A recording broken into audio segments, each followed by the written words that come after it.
Oi, gente, tudo bom com vocês? A gente está aqui de volta com mais um vídeo do livro O Libertador. Olá, tudo bem? Que bom estar aqui de volta. Hoje mais 2 capítulos aqui desse livro.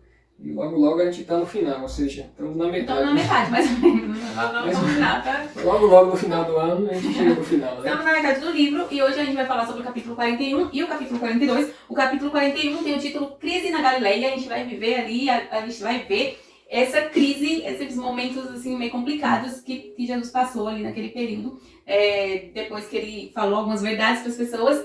E esses capítulos, né, esses 2 capítulos serviram como base para o estudo da lição dessa semana, que tem o título Mal Compreendido. Então, realmente, essa crise na Galileia tem tudo a ver com o título Mal Compreendido, porque a gente vai ver que Jesus falava algumas coisas, e o povo não entendia o que ele queria dizer com aquilo. E ele realmente foi mal compreendido e acabou, né, o pessoal perseguindo ele e tramando até sua morte porque não compreenderam aquilo que Jesus estava querendo dizer, aquilo que ele estava ensinando. Exatamente. Nós percebemos no estudo anterior, lá da multiplicação de pães e peixes, que a multidão ali estava, ali no final do milagre, queria nomeá-lo como rei, né? As pessoas estavam interessadas em se libertar do jugo romano, de ser o reino mais poderoso do mundo, de ser rico, de conquistas terrenas, de ter o rei mais poderoso do mundo, né? Então eles estavam com as intenções voltadas aqui para essa terra, não estavam entendendo o propósito da vinda de Jesus aqui nesse mundo. A verdadeira missão dele que era instituir realmente um reino, mas não aqui na terra, né? O reino lá no céu, que nós vamos ter também aqui depois na nova terra. Esse era o reino que ele vinha anunciar. E o pessoal pegou o gambá errado.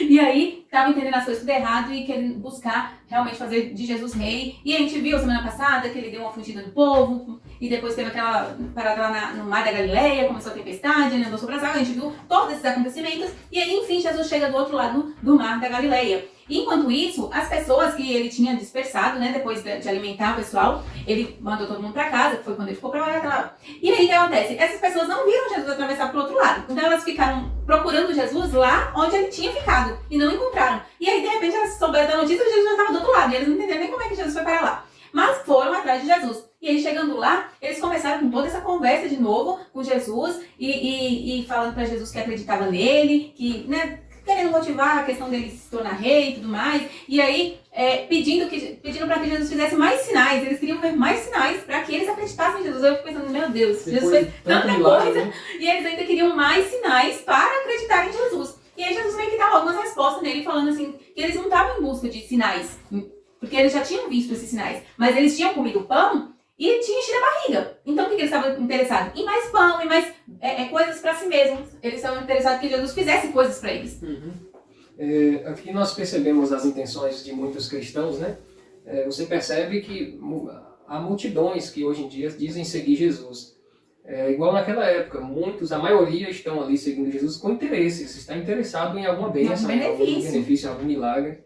Quando você vê um lugar falando de Jesus, uma igreja falando de Jesus, pregando a palavra, e ela está lotada de gente, dá até pra gente desconfiar, porque geralmente não é assim, na realidade não é assim. Geralmente você vê muita gente onde se diz que vai ter cura, vai curar as pessoas, se falar que tem cura, que tem prosperidade, que tem benefício próprio, todo mundo vai querendo algo terreno, né? Querendo bênçãos terrenas, riquezas aqui na terra. Então Jesus, ele estava percebendo isso, e ele trouxe ali repreensões duras ali para o povo, né? Ou seja, vocês estão atrás de mim por causa de comida, por causa dos milagres. Vocês não estão entendendo o que eu vim fazer aqui, né? O povo estava só querendo, como se diz o ditado, vinha a nós, vosso reino nada, né? E aí, aconteceu que, por ter sido repreendido, o pessoal não gostou. O povo não gostou que Jesus chamou a atenção deles, falando que eles só estavam interessados em coisas, que eles não tinham entendido o propósito real. E aí, falando que eles tinham que se converter, que mudar seus pensamentos, que aceitar ele como a palavra de Deus, e aí ele começou a falar que quem não cresce nele não receberia a vida eterna e tudo mais. E aí o pessoal começou a ficar tão chateado que começou a falar contra Jesus. Aqueles mesmos que estavam querendo há pouco tempo fazer dele rei, agora começou a querer até tramar contra ele, querendo que ele fosse punido. Alguns perguntavam, né? Que sinal miraculoso o Senhor vai mostrar para nós, para que nós creiamos em Ti? Ou seja, se o Senhor está nos repreendendo assim, que o Senhor é de outro reino, que tem outra missão, que é filho de Deus, que sinal o Senhor vai mostrar para nós continuar crendo? Ou seja, é como se fosse um sarcasmo ali, tirando onda de Jesus, né? Ou seja, então mostra aí mais um sinal para a gente saber. Ele já tinha visto, presenciado muitos milagres, mas agora estava levando na graça, na brincadeira, né? E eles ficaram chateados com a repreensão de Jesus, não gostaram porque Jesus repreendeu eles, e eles começaram a fazer piada. Não é esse aí que é o filho de José. E aí, uma das piadas, né, que ele fez foi isso. Não é este não é Jesus, o filho de José? Por acaso não conhecemos o pai e a mãe dele? Como é que agora diz desce do céu?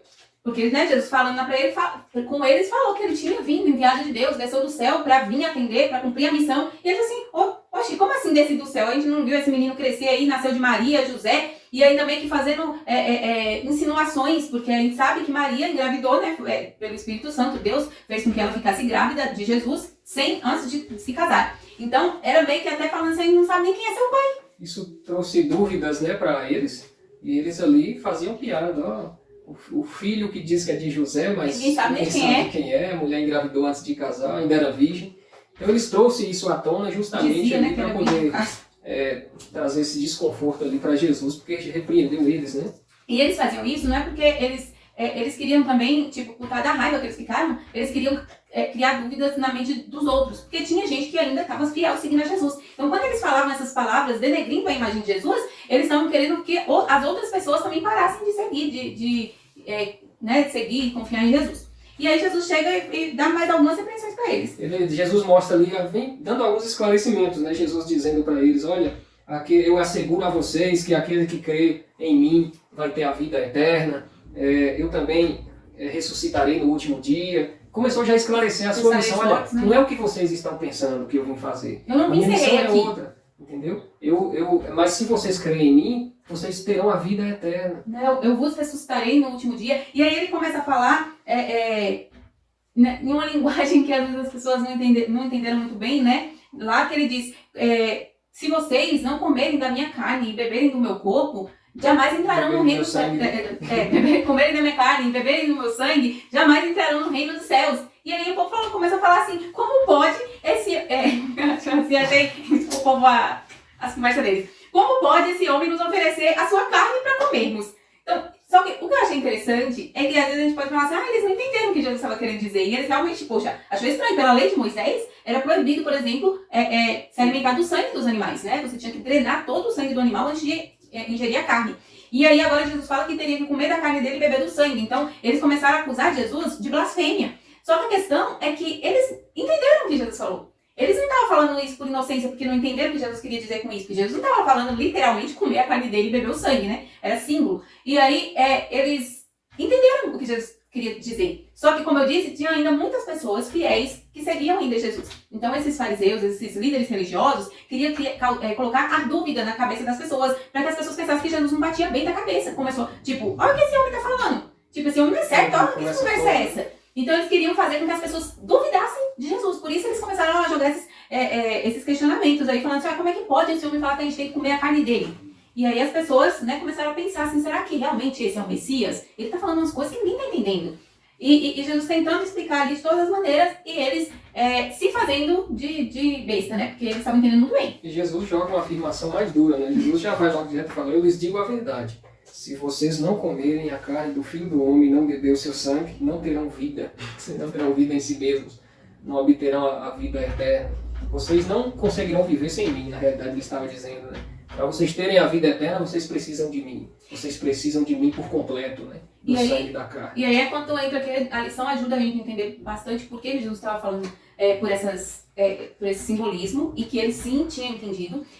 Que a gente vê que Moisés e Jeremias já tinham falado, né, há muito tempo atrás, numa linguagem parecida. Por exemplo, a Bíblia diz, nem só de pão viverá o homem, mas de toda a palavra que sai da boca de Deus. E aí, no Novo Testamento, a gente vê João falando que, no princípio, era o verbo é o quê? A palavra. Então ele está falando que a palavra existia desde o princípio. A palavra estava com Deus, a palavra era Deus. E a palavra se fez homem e veio habitar entre nós. Então, ele está falando que Jesus é a palavra de Deus. E aí a palavra tem esse símbolo entre o pão e a palavra. Então, e a palavra é Jesus, a palavra encarnada. Então, por que esse simbolismo? Quando ele fala que a gente tem que comer da carne dele, que a gente tem que comer a palavra de Deus. A gente tem que se alimentar constantemente da palavra de Deus. E eles tinham entendido isso porque eles estavam familiarizados com toda a Torá, com toda a Bíblia que existia até aquela época. Eles acharam muito difícil, segundo os questionamentos, isso é muito difícil, né? E Jesus diz tipo, assim o Senhor está falando umas palavras muito duras. Isso é muito duro o que o Senhor está falando, né? Até os discípulos não estavam entendendo essa linguagem. Aí ele fala assim, isso os escandaliza? que acontecerá se vocês virem o Filho do Homem subir para onde estava antes? Eu estou falando aqui pertinho de vocês. Eu falo que desce do céu, vocês se escandalizam. Eu falo que vocês têm que se alimentar de mim, do que eu ensino, né? De mim, não a minha carne, realmente, né? Mas vocês têm que se alimentar de mim, das minhas palavras, daquilo que eu ensino não só com palavras, mas pelas ações. Vocês têm que se alimentar disso. E aí vocês se escandalizam. E quando vocês me virem subir pro céu, né? Flutuando aqui. Quando vocês me virem subir pro céu, vocês vão fazer o quê então? Vai ficar doido? Então, tipo, a gente às vezes acaba se apegando a coisas, se escandalizando mesmo, ficando assustado, ficando sem entender coisas simples. E quando vira as coisas grandiosas, como é que a gente vai agir?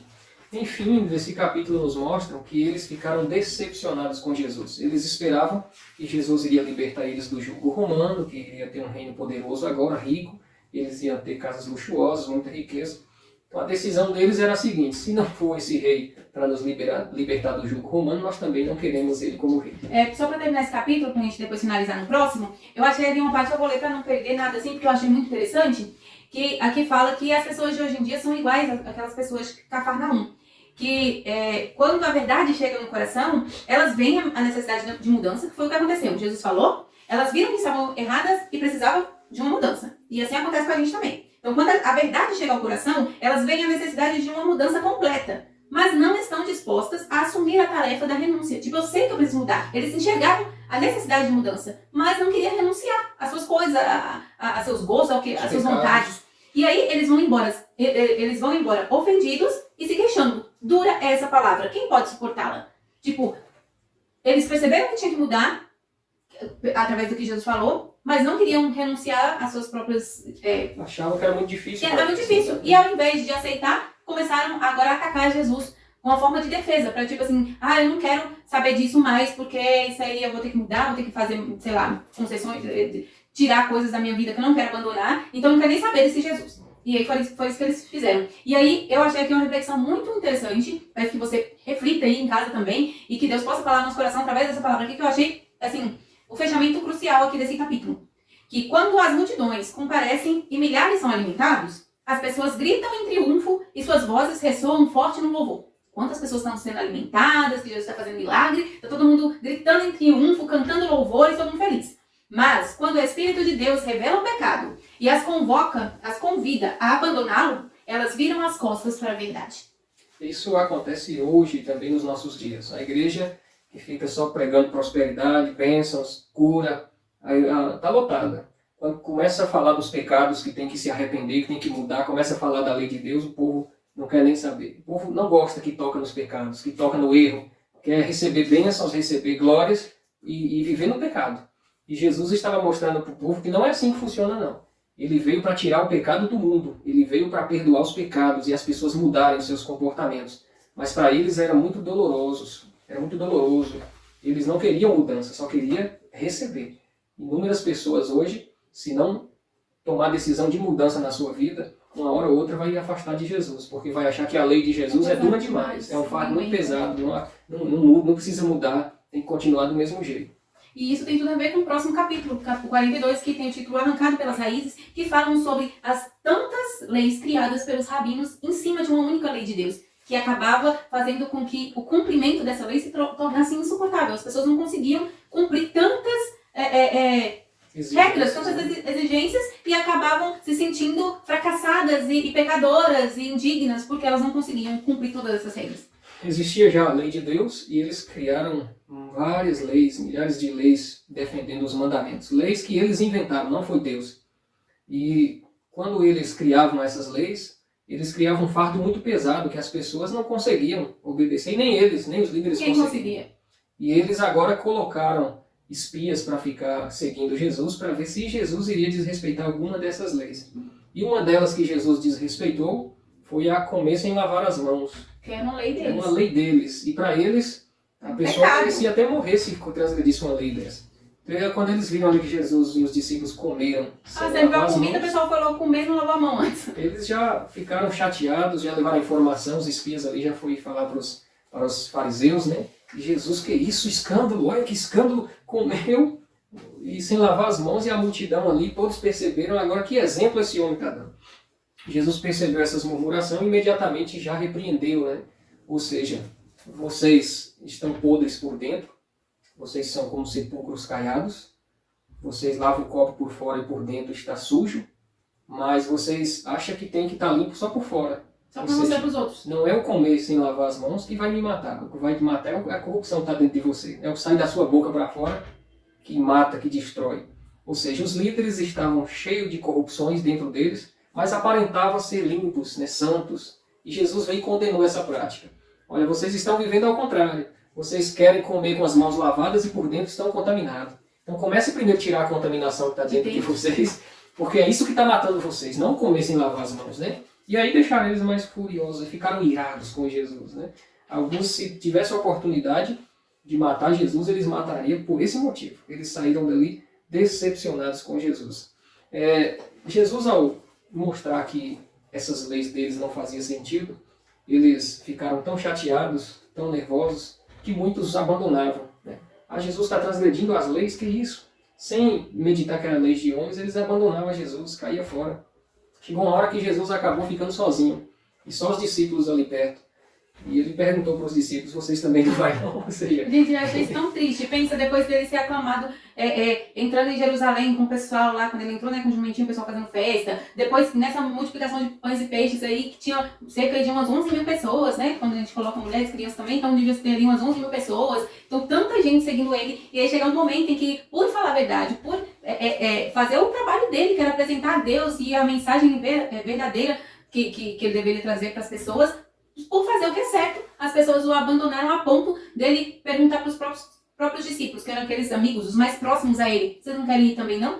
Porque, tipo, eu fico pensando assim, porque às vezes a gente pensa em Jesus, claro, Jesus é Deus, e a gente pensa em Jesus, Deus, todo-poderoso, que acalma a tempestade, que multiplica e alimenta multiplica pão e alimenta um monte de gente, que cura doentes, que ressuscita os mortos. Então, a gente pensa nele como um todo-poderoso, que ele é. Só que ele também é homem, é ser humano, e ele tem sentimentos. Então, imagina, gente, o que Jesus sentiu naquele momento sendo abandonado por todas aquelas pessoas que ele amava e que, de certa forma, as pessoas faziam que amavam ele também. Então, tipo, uma traição, uma tristeza. Imagina você tem sua família, seus amigos, as pessoas que você ama, que você confia, e aí, de repente, por causa de você tomar a decisão certa, você não tá fazendo nada de errado, você tá fazendo o bem pra eles. E aí eles pegam e te abandonam, e falam mal de vocês, e fala mal de você, e te abandona, te deixa sozinho. O que você vai sentir? Se sentindo, né, sua mãe, seu pai, seus irmãos, seus amigos, te abandonar, te deixar sozinho porque você tá fazendo bem. Então, é isso que Jesus sentiu. Ele tem sentimentos. E ele, com certeza, se sentiu muito triste, abandonado nesse momento. E por isso que a importância por isso a importância da ligação com Deus. Porque imagina se ele não tivesse, né, a ligação tão próxima com o Pai, que ele estava ali como ser humano. Então, foi o conforto. Tanto que depois, para vocês perceberem como é que Jesus ficou abalado por toda essa situação, que teve aquele momento mais pra frente, a gente vai estudar ainda, mas só pra gente ter uma ideia, que ele subiu, quando estava perto já, né, de ser traído e tudo acontecer, ele subiu ao Monte das Oliveiras para orar, que ele pediu até para Deus, se possível fosse afastar o cálice e tal. Ele estava tão abalado, que suava sangue, e Jesus mandou Moisés e Elias para fazer companhia para Jesus, para confortá-lo, para falar assim, ó, é por nós, por seres humanos, que o Senhor está fazendo tudo isso. Eu sei que é difícil, mas vai valer a pena e tal. E vai valer a pena se nós aceitarmos o sacrifício, aceitarmos Ele como nosso Salvador. Tudo isso que Ele passou vai valer a pena. Agora só vai valer a pena se a gente fazer com que vale, né? Se a gente aceitá-lo. Os discípulos, eles ficaram muito preocupados com essa situação toda.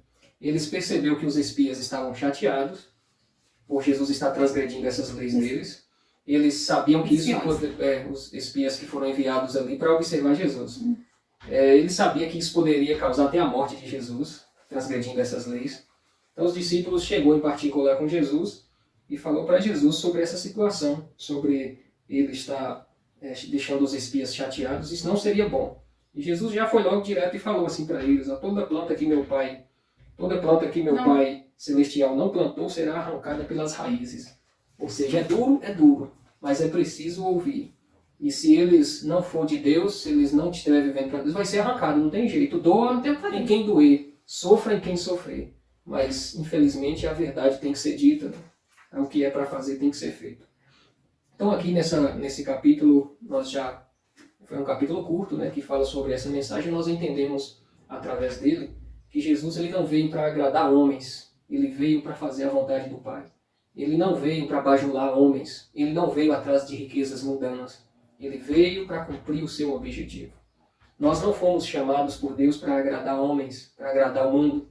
para ganhar bens terrenos. Nós fomos chamados por Jesus para viver o Evangelho, para levar salvação e um dia morar eternamente com Ele. Assim como os discípulos entenderam isso mais à frente, e ao entender, eles doaram as suas vidas para fazer a mesma coisa que Jesus vinha fazendo. Agora eles seguiu o exemplo, né? Não estavam mais vivendo, se importando com o que os outros falavam, mas eles cumpriram a lição conforme foi direcionada por Jesus. Que esse desejo de servir Jesus, de fazer a vontade dele, esteja no coração de cada um de nós. Amém. E antes da gente orar, só lembrar você que se você ainda não é inscrito no canal, não perca mais tempo, inscreva-se e ative o sininho para você receber todas as notificações, não perder nenhum vídeo. Compartilhe também esse vídeo com seus amigos para que eles tenham acesso, né, a todo o conteúdo aqui do canal. Deixe seu curtir para que o YouTube entenda que esse vídeo é interessante, que é relevante para as pessoas e aí vai aparecer para outras pessoas só também como indicação de vídeo para que as outras pessoas também assistam. E amanhã a gente volta com mais lição ilustrada e semana que vem com mais um capítulo aqui do livro. Amém. Vamos orar? Querido Pai, obrigado pelo estudo de hoje. Nós aprendemos aqui que o Senhor tem uma mensagem dura e verdadeira, mas que ela é para a nossa salvação. Nos ajude a afirmar cada vez mais nos caminhos do Senhor. Nos ajude a não apegar com as coisas deste mundo, mas viver para a honra e glória do Teu nome. É o que eu te peço e agradeço em nome de Jesus. Amém. Amém. Até a próxima, gente. Tenha um ótimo sábado na presença de Deus. Valeu, queridos. Um abraço e até a próxima semana.